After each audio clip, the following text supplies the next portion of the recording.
Hello guys. আচ্ছা, চশমা পরে এসেছি বলে ভাববেন না যে আমি রোস্টেড ভিডিও করতে এসেছি। ব্যাপার হচ্ছে যে আমি যে স্টুডিওটায় আছি এখন, সামনে একটা হেভি লাইট, মানে একটা রিং লাইট আছে, এবং সেই লাইটের যে ব্রাইটনেসটা, সেটা আমার পক্ষে, চোখের পক্ষে এখন অসুবিধা আছে একটু। ডাক্তার একটু লাইট, মানে একটু কম লাইটের দিকে তাকাতে বলেছে, তো সেই কারণের জন্য চশমা। তো যাই হোক, 120 বাহাদুর বলে বইটা আজকে দেখে এলাম, ঠিক আছে। তো 120 বাহাদুর হলো মানে যে প্লটটা 1962 সালের ইন্দো চায়না ওয়ারের, যে রেজাংলা যুদ্ধে মাত্র 120 জন ভারতীয় জওয়ান আর তাদের কমান্ডার মেজর শেতান সিং এর শেষ নিঃশ্বাস পর্যন্ত লড়াইয়ের কাহিনী। হাজার হাজার চীনা সেনার মুখোমুখি হয়েও তারা পজিশন না ছেড়ে লাস্ট ম্যান লাস্ট বুলেট পর্যন্ত দেশ রক্ষার জন্য আত্মত্যাগ করে। তো এই হচ্ছে কাহিনী। তা কাহিনীটা প্রচন্ড ইন্টারেস্টিং এবং এটা আমাদের সবার জানা দরকার, যারা যারা এখনো পর্যন্ত জানে না। তো সেই নিয়ে বই হয়েছে, তো বইয়ের প্রতি একটা সিনেমা হয়েছে, তো সেই সিনেমার প্রতি একটা আলাদাই একটা রেসপেক্ট থাকবে এবং আলাদাই একটা অ্যাট্রাকশন থাকবে যে কেমন হয় বইটা। আর সেই কারণের জন্য যে পেড রিভিউ হওয়া সত্ত্বেও আমি যতটা তাড়াতাড়ি পেয়েছি গিয়ে বইটার শোটা দেখেছি, এবং ওভারঅল যে আমার এক্সপিরিয়েন্সটা আজকে তোমাদের সাথে শেয়ার করব। তো সেটাই রিভিউ হতে চলেছে, তো চলো।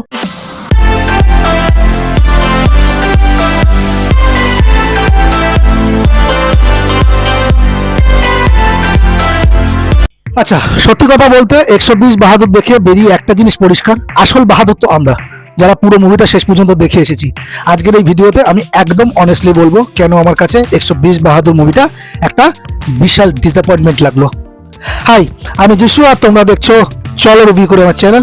তো চলো, কোনো বাড়তি ভূমিকা না দিয়ে সরাসরি ভিডিওতে ঢুকে পড়ি। আর তোমরা সাবস্ক্রাইবটা করো যারা যারা এখনো করোনি, করো। তো প্রথমেই বলে রাখি, 120 বাহাদুর আমার কাছে মোটেও কাজ করেনি। মুভিটা আসলে একটা অ্যাকশন পেট্রিয়টিক ধরনের গল্প হতে চেয়েছে। সেনা, মিশন, দেশপ্রেম সবকিছুর একটু একটু করে ব্যবহার করার চেষ্টা করেছে, কিন্তু শেষ পর্যন্ত কোনোটাকেই ঠিক মতো ধরতে পারেনি। শুরুর দিকেই যে মিশন টিম দেশপ্রেমের একটা সেট আপ বানায়, সেটা দেখতে গিয়ে মনে হয়েছে হাফ বেকড।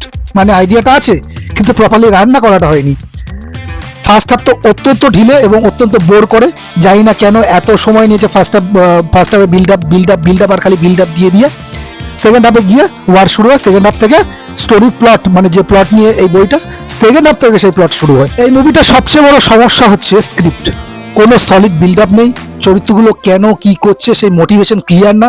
অনেকগুলো দৃশ্য তো শুধু রান টাইম বাড়াবার জন্য জুড়ে দেওয়া হয়েছে বলে মনে হয়েছে।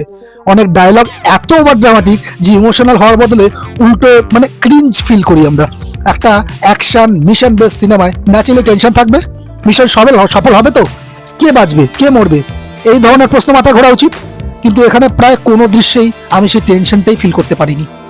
যে যে জায়গায় ইন্টেন্স হওয়ার কথা ছিল সেগুলো অদ্ভুতভাবে ফিল্মি এবং প্রেডিক্টেবল হয়ে গেছে, এবং তাড়াতাড়ি হুটহাট করে যেন সেই সিনগুলো চলে গেল বলে মনে হলো। তাই কোনো রকম ইম্প্যাক্ট সেই সিনগুলো ছাড়তেই পারে না আমাদের মনে। One and only Farhan Akhtar hero আমাদের ভাঙা গলা নিয়ে ডায়লগ ডেলিভারি করে যাচ্ছে, কিছু ফিলই করতে পারছি না কোনো বুঝভাবে। সে মেন ক্যারেক্টার শয়তান সিং বাহাদুর, তার বাহাদুরত্ব আমরা ফিলই করতে পারছি না ডায়লগের মধ্যে দিয়ে। হিরোকে বাহাদুর বলে দেখানোর চেষ্টা করা হচ্ছে ঠিকই, কিন্তু সেটা প্রমাণ আমরা তাদের কাজের মধ্যে খুবই কমই দেখি। ডায়লগে বাক্যে তাকে বাহাদুর বানানো হয়েছে, কিন্তু গল্পের ভিতরে গিয়ে দেখি আর পাঁচটা ফর্মুলা হিরোর মতো সে সাইড ক্যারেক্টারগুলো এদিক ওদিকে ঘোরাঘুরি করছে। তো একেবারে আরো ফিকে লাগছে, আরো উল্টে। কেউ আলাদা করে মনে থাকার মতো না, তাদের ব্যাক স্টোরি ইমোশন কিছুই ঠিক মতো করে নেই। ক্যারেক্টার এস্টাবলিশ অত্যন্ত ডাল হয়েছে, তাই ওদের জন্য না দুঃখ লাগে না টেনশন হয় না কিচ্ছু, মানে ফিল করি আমরা। ভিলেন অ্যান্টাগনিস্ট চায়নার যে ব্যাকড্রপগুলো দেখানো হয়েছে, ওখানকার স্টিরিওটাইপ জাস্ট, মানে এর আরো 5টা যে আমরা বইগুলো দেখেছি সেখানে পাকিস্তানের ওখানকার চিপিবি এর যে রকম ভিলেনের পোর্ট্রেট হয় ঠিক সেম। মানে সেই একটাই টাইপ, দু একটা ডায়লগ, একটু রাগ একটু প্ল্যান, কিন্তু কোনোভাবেই স্ক্রিনে আসার পর এমন লাগে না যে ওরে বাবা ভয় পাচ্ছি এবার কি করবে, শক্তিশালী কিচ্ছু ফিল হয় না। অভিনয় নিয়ে কি বলবো, অনেকে চোখ দিয়ে অভিনয় করার চেষ্টা করেছে, কিন্তু স্ক্রিপ্ট এত দুর্বল যে সবকিছুই ফিকে ডাল লাগছে। কোথাও ওভার অ্যাক্টিং, কোথাও আবার একদমই কোনো এক্সপ্রেশন নেই। কি হচ্ছে বুঝতেই পারছিলাম। এবার আসি ডিরেকশনে। হ্যাঁ, ডিরেকশন নিয়ে কি বলবো আমি বুঝতে পারছি না। ডিরেকশনের দিক থেকে মুভিটা মানে খুবই ইনকনসিস্টেন্ট লেগেছে। কিছু দৃশ্য অকারণে এত লম্বা করে টেনেছে, মনে হচ্ছে আচ্ছা এটা আর কতক্ষণ চলবে। আবার যেগুলো গুরুত্বপূর্ণ মুহূর্ত, ইম্পর্টেন্ট যে পার্টগুলো, সেখানে ইমোশনাল হিট বা টুইস্ট আমাদের পাওয়ার কথা, সেগুলো এমন তাড়াতাড়ি হুটহাট করে আমাদের সামনে দিয়ে বেরিয়ে যায়, শেষ করে দেয়। ঠিক মতো ইম্প্যাক্টই ছেড়ে যেতে পারে না। পেসিংও ঠিক নেই, ঢিলে। প্রথমার্ধ বললামই, শুরুতে সামান্য ইন্টারেস্ট তৈরি হয়, মাঝপথে গিয়ে পুরো ড্রপ। অনেক দৃশ্য সত্যি বলে মানে বোরিং লাগছিল, অ্যাকচুয়ালি দেখতেই বোরিং লাগছিল জিনিসগুলো। সবচেয়ে বড় কথা, ডিরেক্টর যেটা দেখতে চেয়েছেন, মানে দেখাতে চেয়েছেন, মাথায় আর বাস্তবে পর্দায় যা এসছে, এটা দুটোর মধ্যে বড় বিশাল পার্থক্য। যা ভেবেছেন এবং যা করেছেন, দুটোর মধ্যে কোনো সামঞ্জস্যতা নেই। নাম শুনেই বোঝা যায় 120 বাহাদুর। অবশ্যই অ্যাকশন থাকবে, একটা থ্রিল থাকবে, কিন্তু অ্যাকশন সিনগুলো ঠিক মতো জমাতে পারেনি। অত্যন্ত আপনারা শেরশাহ মুভিটা দেখে নিন, কেসরি মুভিটা দেখে নিন, ওখানে কি সুন্দর মানে প্রত্যেকটা অ্যাকশন সেট পিসগুলো কত সুন্দর, কত সুন্দরভাবে কোরিওগ্রাফ করা হয়েছে। এখানে ফাইট কোরিওগ্রাফি অত্যন্ত উইক, ক্যামেরার কাজ অনেক জায়গায় শেকি, কাঁপছে, ক্লোজ শটে কি হচ্ছে তা ঠিকঠাক বোঝাই যাচ্ছে না, আর একটা সিঙ্গেলও ফাইট নেই যেটা দেখে মনে হয় ওয়াও এটা তো ভালোই বানিয়েছে, মনেই হবে না। ওয়াও ফ্যাক্টর তো পুরোপুরি missing, top to the bottom. Background মিউজিকও খুব বেশি হেল্প করতে পারিনি, যেখানে সাবটেল মিউজিক দিলে দৃশ্যটা ভারী লাগবে, আমাদের একটু ইন্টেন্সিটি ফিল হবে, সেখানে উল্টে প্রচন্ড সাউন্ড। আবার যেখানে টেনশন আর সাইলেন্সের দরকার নেই, সেখানে অদ্ভুত একটা এফেক্ট, আবার একটা অদ্ভুত একটা মিউজিক চলছে। এডিটিং যদি একটু টাইট হতো, অপ্রয়োজনীয় দৃশ্যগুলো কেটে ছোট করা হতো, তাহলে অন্তত মুভিটা গতিটা ভালো হতো, পেসিংটা ভালো হতো। সেখানে সেটাও হয়নি, ফলে অনেক মাঝপথে মোবাইল চেক করবে, অনেকে গেম খেলবে, অনেকে SMS চেক করবে, এমনটাই হবে। আমার আশেপাশে যারা ছিল তাদেরকে এমনটাই করতে দেখেছি আমি। আমাকে রিভিউ করতে হবে বলে আমি মন দিয়ে দেখার চেষ্টা করেছি, কিন্তু আশেপাশের লোকগুলো মানে অডিয়েন্সের জন্য তো বই, আমাদের জন্য তো বইটা নয়, ঠিক আছে? যারা রিভিউ করবে তাদের জন্য, অডিয়েন্সের জন্য বই, তো অডিয়েন্সরা মজা পাচ্ছে না। আর আমিও একটা অডিয়েন্স হয়ে গেছি, আমি তো মজা পাচ্ছি না। মানে ছেড়ে দাও, মজার কথা ছেড়ে দাও, মানে একটা যে ফিল গুড ভাইব দেবে সেটা পর্যন্ত নেই। একটা জিনিস পরিষ্কার, মুভিটা দর্শকদের ইমোশনাল করতে চেয়েছে, বিশেষ করে দেশপ্রেম, সেনা ত্যাগ, এগুলো তুলে ধরতে চেয়েছে। কিন্তু সমস্যা হলো ইমোশন জোর করে চাপিয়ে দিলে হয় না। এখানে যেগুলো ইমোশনাল হওয়ার কথা, সোলজারদের স্যাক্রিফাইস, পরিবার থেকে দূরে থাকা, ঝুঁকি নিয়ে মিশনে যাওয়া, সব কিছুর মানে আছে, কিন্তু যেভাবে দেখানো হয়েছে সেটা একেবারে ন্যাচারাল লাগে না।